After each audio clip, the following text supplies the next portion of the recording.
Assalamualaikum warahmatullahi wabarakatuh. Om Swastiastu, Namo Buddhaya, salam kebajikan, salam bonsai Indonesia. Berjumpa lagi dengan channel Skor Bonsai, channel yang selalu memberikan informasi, inovasi, inspirasi, dan edukasi bagi para sahabat-sahabat bonsai dimanapun kalian berada. Oke ya sahabat, kali ini kita akan membahas apa itu bonsai, apa saja alirannya, dan apa saja ketentuan dalam aliran itu. Nah, kita simak di video kita kali ini.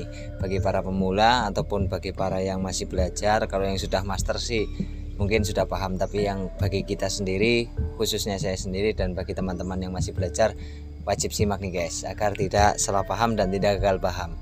Oke, mari kita lanjut. Bonsai adalah sebuah tanaman yang menyerupai tanaman di alam, yang mana tanaman ini dikerdilkan di sebuah pot yang dangkal dan berkarakter tua. Ini bonsai guys. Jadi miniatur pohon yang ada di alam kemudian ditaruh di dalam pot yang dangkal. Nah, itu bonsai.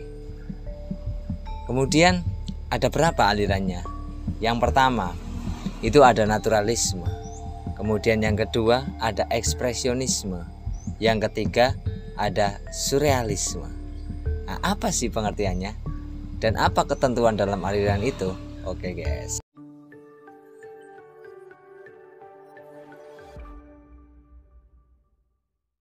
Naturalisme. Apa sih itu naturalisme? Bagaimana ketentuannya? Ada berapa gaya di naturalisme? Yang perlu kita pahami, natural adalah artinya bentuk sewajarnya. Isme adalah paham. Itu secara katanya. Kalau secara pengertiannya, karya yang menampilkan bentuk yang wajar, utuh, lengkap, dan lebih mengutamakan garis sederhana yang garis tersebut diolah dengan keteraturan gerak irama pada anatominya. Itu naturalisme guys. Jadi umumnya pohon yang ada di alam seperti itu kita bikin miniaturnya di dalam pot yang dangkal agar bisa dinamakan bonsai. Itu naturalisme. Kemudian ada berapa gaya di naturalisme?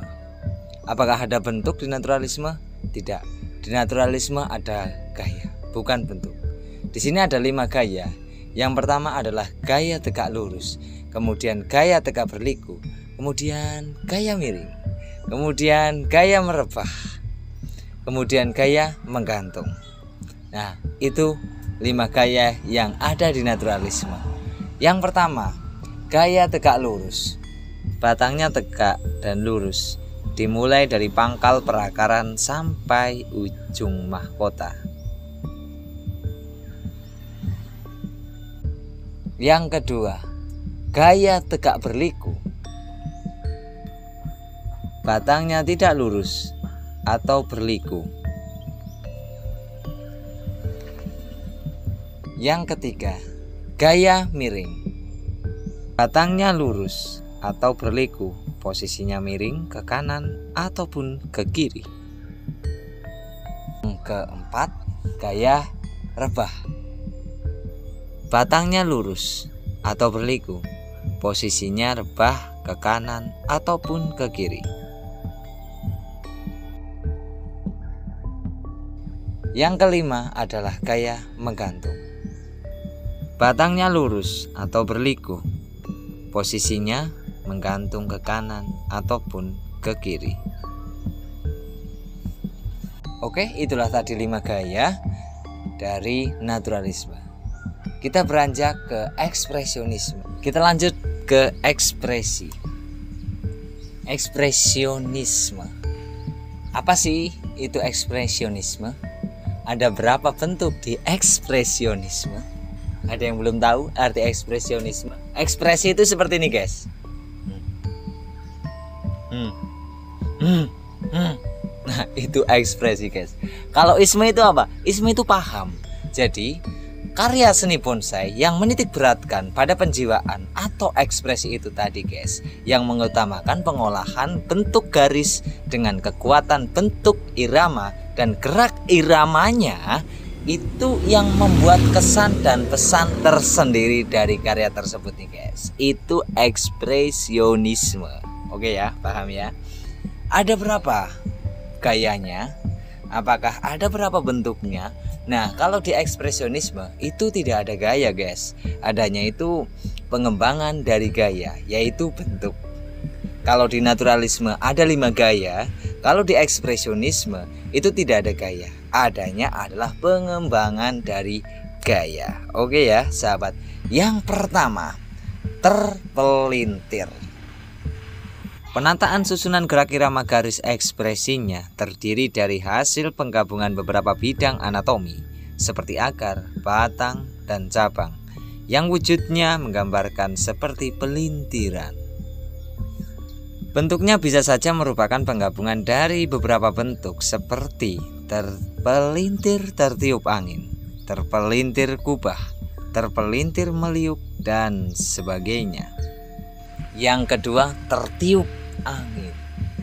Penataan susunan gerak irama garis ekspresinya terutama di bidang anatomi cabang dan ranting mengarah ke arah satu arah saja, menggambarkan wujud seperti ada angin yang sedang bertiup.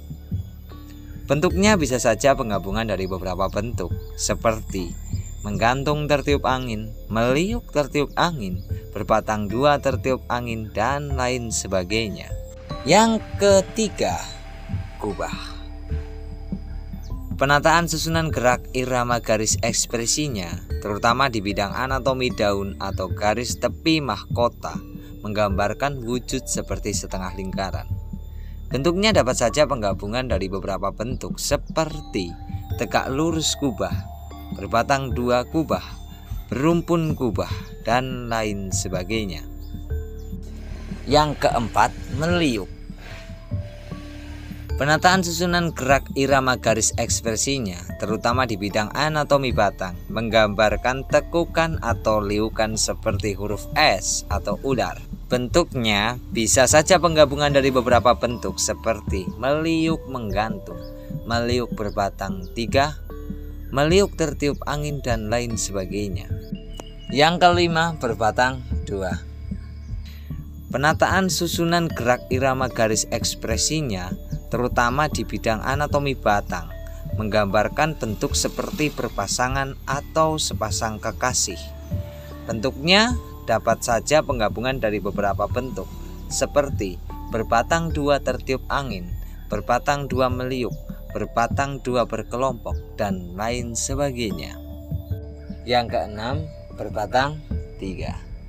Penataan susunan gerak irama garis ekspresinya terutama di bidang anatomi batang menggambarkan seperti hubungan ayah, ibu, dan anak. Bentuknya dapat saja penggabungan dari beberapa bentuk seperti berbatang tiga kubah, berbatang tiga terpelintir, terbatang tiga meliuk, dan lain sebagainya. Yang ketujuh adalah berumpun. Penataan susunan gerak irama garis ekspresinya terutama di bidang anatomi batang menggambarkan seperti sebuah keluarga. Bentuknya saja dapat penggabungan dari beberapa bentuk nih guys.